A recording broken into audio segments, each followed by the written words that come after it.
Hello friends, hope doing good. Today I'll show you how to block a website on your iPhone. So this is the pretty easy. You can do it yourself, and you just stay with me with 1 minute or 2 minutes. Then you can do it how you can. So if you want, then you can just go to the settings. Then you can look screen time.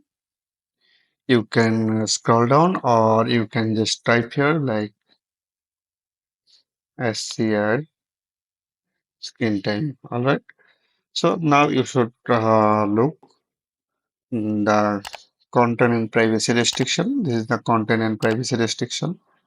Then you can just tap here. Then you should just content and privacy restriction enable right now.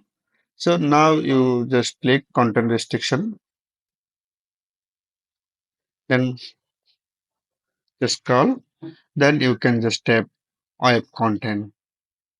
Then you can just tap limit adult website.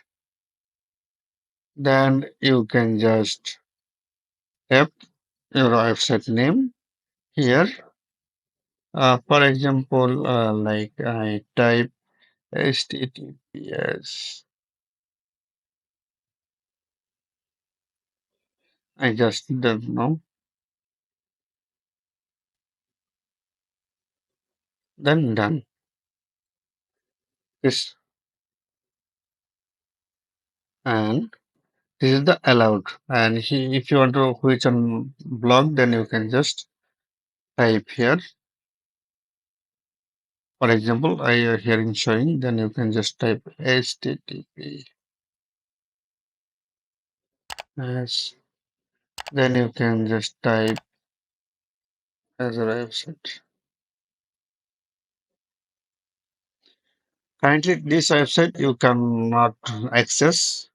This is the currently block it, and you can access this website. All right. So this is the easy process, and you can do it yourself. And let me know if you have any query and you cannot able to make. Just comment me. I'll try to reply as soon as possible. Thank you. Bye bye.